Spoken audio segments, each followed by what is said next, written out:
Olá, aluno! Seja bem-vindo a mais uma aula. Hoje nós estamos na última aula da nossa escola de princípios. Nós estamos na terceira aula do módulo 10 e hoje nós vamos dar continuidade ao nosso estudo sobre visão da Igreja Embaixada. E o conteúdo de hoje é Caminhando na Visão. Eu sou a professora Mari e a nossa turma é a turma da Escola de Princípios do domingo de manhã. Então, na aula passada, nós aprendemos sobre grupo de relacionamento, né? Aprendemos o significado de relacionar, aprendemos quais são os princípios que norteiam o grupo de relacionamento, quais são os objetivos do grupo de relacionamento, né? Qual é a missão, né, do grupo de relacionamento. Então, nós aprendemos ali muitas coisas importantes que, né, até então nós não sabíamos como funcionava, e aí agora nós estamos, né, estamos cientes de como que é, qual é a função, por que existe o GR, né, qual é o objetivo da especificação, do plano que faz parte o GR, por que é 2 líderes, enfim, nós aprendemos o que significa. Nas primeiras aulas, na primeira aula também nós aprendemos sobre a visão da Igreja Embaixada, sabemos, né, que a visão da Igreja Embaixada, a missão é ganhar vidas e consolidar, ajudar cada uma dessas vidas a desenvolver o seu potencial ministerial e expandir em todas as áreas da vida dela, e também a visão de abrir novas igrejas. E para tudo isso, né, nós temos ali uma organização com excelência, separando os ministérios evangelísticos, os ministérios de apoio, para que essa visão ela possa ser desenvolvida com excelência, né? Então ali nós aprendemos os ministérios e tudo mais. E hoje, dando continuidade, nós vamos aprender sobre caminhando na visão, né? E o que é caminhando na visão? Então, nós vemos o crescimento espiritual dos membros como alguém que está subindo uma escada de aprendizado e tudo mais, ajudando, ensinando outras pessoas a fazerem o mesmo. Então, tudo que nós aprendemos não fica só para nós, precisa ser, né, externado, precisa ser frutificado, né? A palavra de Deus diz que a fé sem obras é morta. Então, nós precisamos desenvolver, né, o que nós temos aprendido, o nosso crescimento dia após dia. E isso se chama crescimento, desenvolvimento da nossa vida, né, do nosso potencial. E aí, então, é nesse sentido que a Igreja Embaixada, ela é uma igreja onde as pessoas, tanto os visitantes, né, os membros, as pessoas que ali estão, que fazem parte da igreja, elas precisam ser comprometidas e compromissadas, né, em servir com excelência, ganhando vidas, treinando essas pessoas, essas vidas que foram ganhas, né, para que elas possam ganhar outras vidas. Então é aquele famoso fazer uma cópia daquilo que eu estou vivendo, né? Então eu fui ganhado, né, por alguém, eu preciso ganhar outra pessoa, aquela outra pessoa precisa ganhar outra pessoa. Então é aquele ciclo, né, que a gente vai sempre reproduzindo aquilo que vem acontecendo. Então é isso que a Igreja Embaixada ela tem como, né, como a missão, e que ela busca pessoas comprometidas e compromissadas, né, para servir com excelência, ganhando essas vidas, treinando para que essas pessoas ganhem outras vidas. Então, e assim vai se expandindo o reino de Deus aqui nessa terra, né? E para que a gente não fique, para que as pessoas não fiquem sem uma direção, porque tudo precisa ser feito com ordem e decência, né? A igreja, ela com a organização que existe, a organização da própria igreja, nós podemos ali ter passos, né, caminhos a ser trilhados nesse aprendizado e nesse auxílio, para que a gente possa desenvolver de forma excelente o objetivo, a missão da igreja. Então, nós podemos assim dizer como se fosse um plano de carreira, né? E aí, então, ali existem os níveis de comprometimento. E é sobre isso que eu quero falar com você agora. Então, nós podemos separar ali 3 tipos de níveis de comprometimento. O nível da vida privada, o nível da vida pública e o nível da vida ministerial, né? Ali, no nível de comprometimento da vida privada, faz parte o visitante da igreja, aquele que veio no primeiro dia, aquele que, né, está chegando agora na igreja.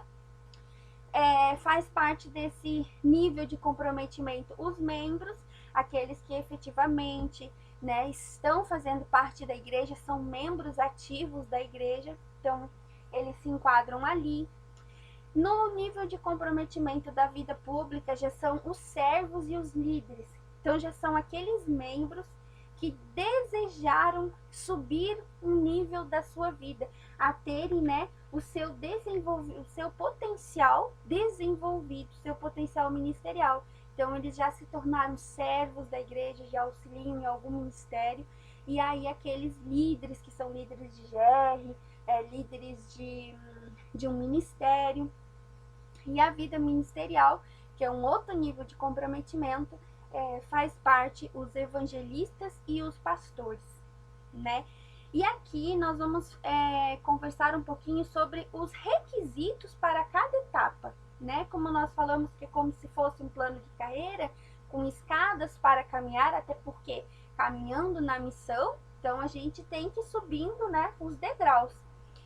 E o requisito para o membro, então quem é membro da igreja embaixada?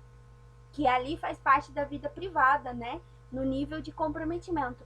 O membro da igreja embaixada é todo aquele que compareceu no coquetel de boas-vindas, que na igreja tem sempre, às vezes é nas terças-feiras à noite, tem um coquetel de boas-vindas para todos aqueles que são visitantes, que foram visitantes, que aceitaram Jesus, né? E eles querem caminhar junto com a igreja, eles querem fazer parte da igreja, então eles comparecem no coquetel de boas-vindas para preencherem a sua fichinha, para conseguirem fazer ali os procedimentos, né? E poderem se tornar membros efetivos da igreja, né? Então, pode ser inclusive aquelas pessoas que estão vindo para a igreja por meio de uma carta de transferência de uma outra igreja, né? Também eles precisam participar ali desse coquetel, fazer a escola de batismo aqueles que não se batizaram ainda, né? E aí sim, eles se tornam efetivamente um membro da igreja. Se não tiver, se não participou do coquetel, se não fez a escola de batismo, esse novo convertido, não fez esse cadastro, essa aliança, não se aliançou à igreja, ele não é ainda um membro efetivo da igreja, ele é um visitante, né?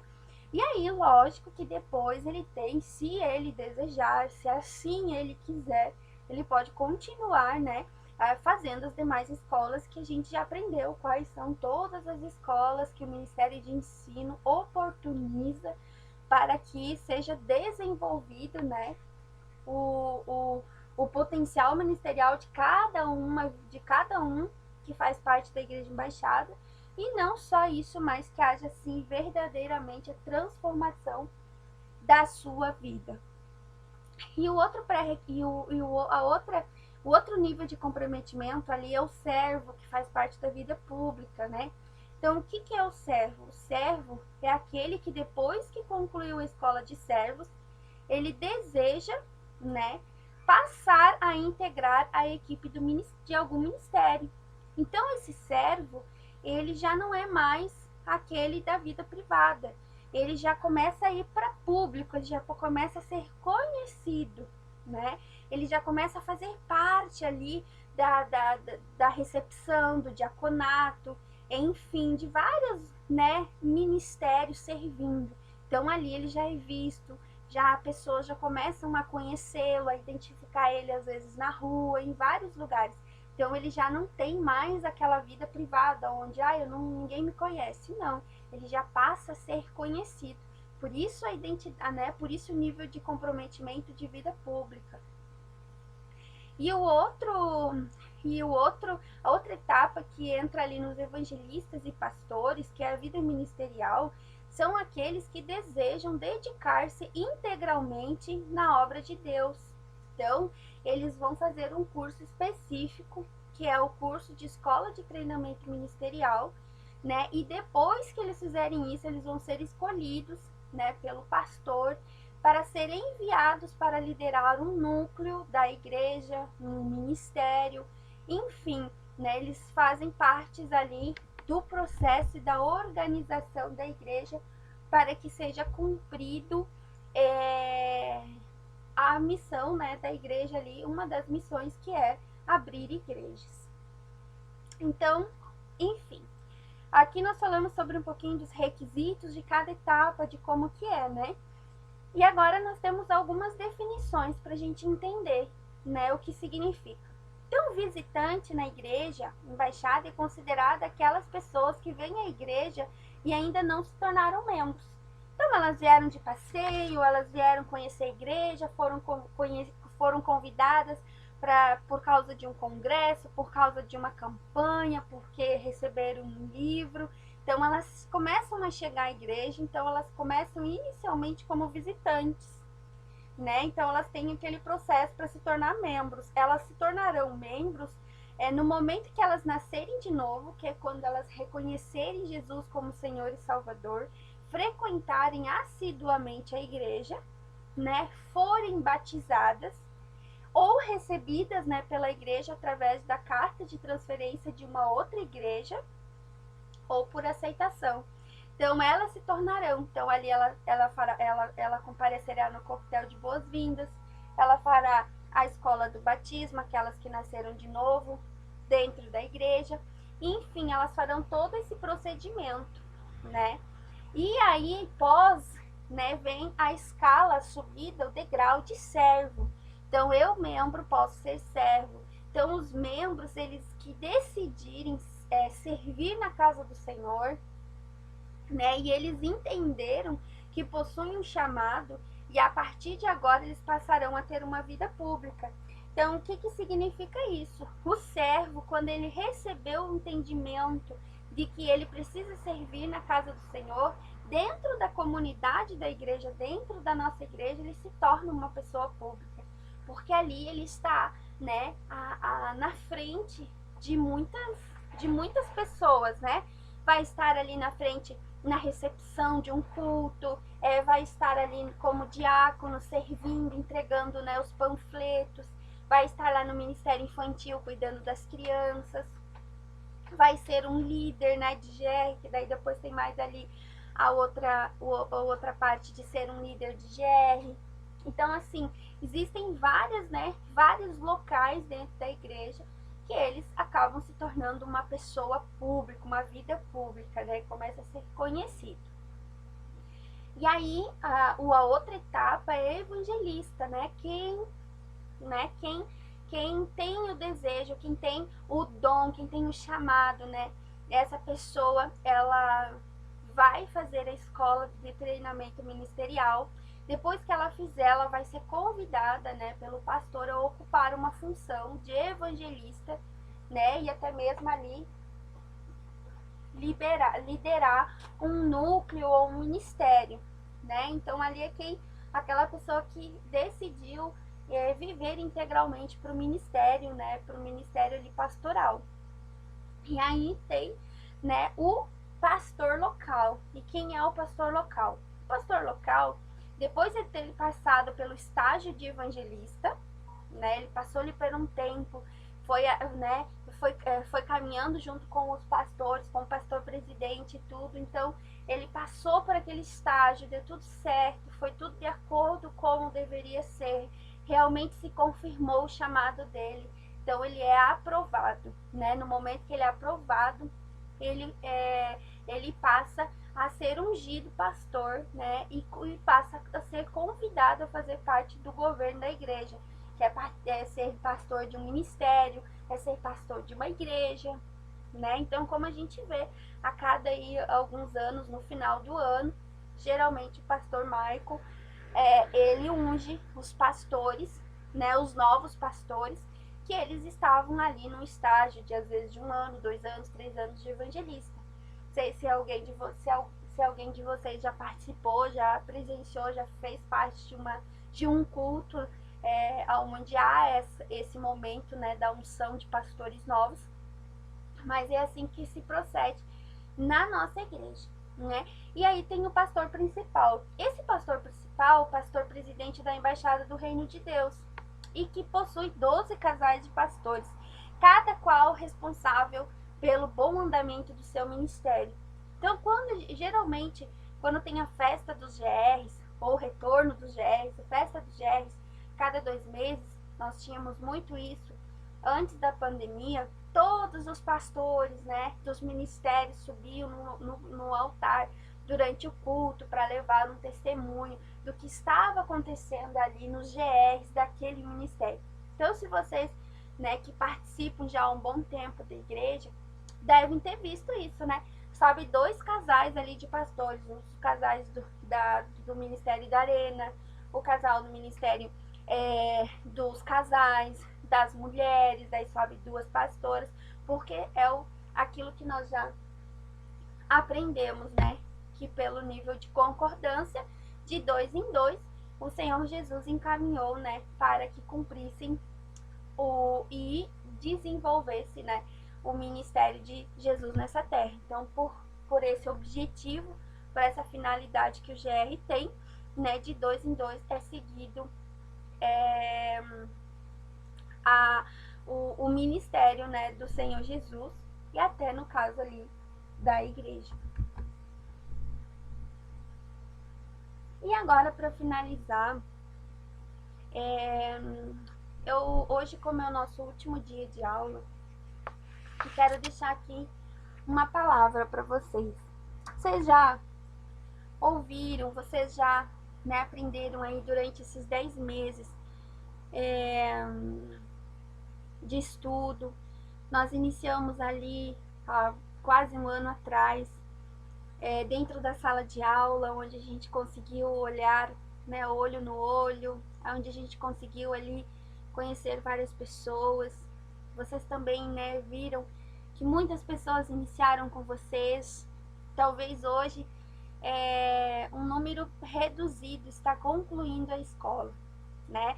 Mas o desafio de aceitar essa missão, que lá no início da aula nós falamos, né? Nós falamos assim, de aceitar.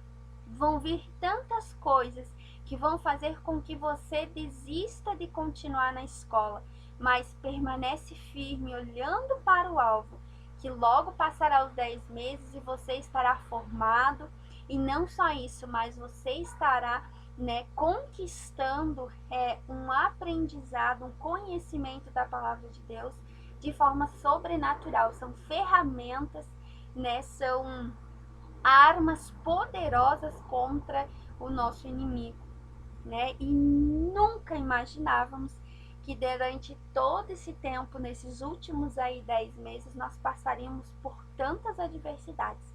Mas glória a Deus que nós estamos aqui hoje, né? A palavra de Deus diz que 10.000 cairão à minha direita, 1.000 cairão ao meu lado, mas eu não serei atingido. Glória a Deus por isso, porque o Senhor cuidou e cuida da nossa vida. Então hoje vocês estão concluindo a escola, hoje vocês estão encerrando um ciclo e iniciando um novo ciclo. E eu quero deixar essa palavra para vocês que está em Marcos 8, 23 a 25, né? Que foi um dos milagres de Jesus. E esse especificamente é algo que deve ser muito aprofundado. E é o seguinte: tomando o cego pela mão, então Jesus tomou o cego pela mão, levou-o para fora da aldeia e, cuspindo-lhe nos olhos e impondo-lhe as mãos, perguntou-lhe se via alguma coisa. E levantando ele os olhos, disse: vejo os homens, pois os vejo como árvores que andam. E aí mais um pouquinho, então Jesus novamente lhe pôs as mãos nos olhos, e ele, passando a ver claramente, ficou restabelecido, e tudo distinguia de modo perfeito. Essa palavra, ela é tremenda. Então aqui conta a história de um cego, né, de nascença, que Jesus pegou pela mão, né, tirou ele da aldeia, do local onde ele viveu a vida inteira, cuspiu-lhe, né, cuspiu ali, passou guspe nos olhos dele, passou, impôs as mãos dele, né, nos olhos e perguntou: você tá vendo alguma coisa? E o cego, aquele homem, falou assim: olha, eu vejo homens, mas eles são como umas árvores, ou seja, eu tô vendo algo tudo embaçado, né? Tudo contrário, tipo, como que o homem é árvore, né? Então Jesus, não contente com aquilo ali, novamente ele colocou as mãos nos olhos do homem, né? E a partir daquele momento o homem começou a ver claramente, ele conseguiu identificar de forma clara e toda a visão dele foi restabelecida. Então ele começou a distinguir as coisas de modo perfeito. E aqui existe uma questãozinha que é para você hoje que está iniciando um novo ciclo. O primeiro versículo aqui que se transcreve é que Jesus levou o cego para fora da aldeia. Então Jesus tirou o cego da aldeia antes de impor as mãos. E o que significa isso? A aldeia representa o lugar aonde a gente frequenta ou sempre frequentou, ou seja, é um lugar aonde exerce influência sobre a nossa vida, né? Sobre a maneira que nós agimos, sobre a maneira que nós pensamos. E o que Jesus quis fazer? Jesus quis afastar o cego daquele lugar. Então Jesus quis tirar aquele cego daquele lugar, porque aquele lugar não ia trazer de forma clara a visão perfeita que Jesus queria dar para a vida dele, né?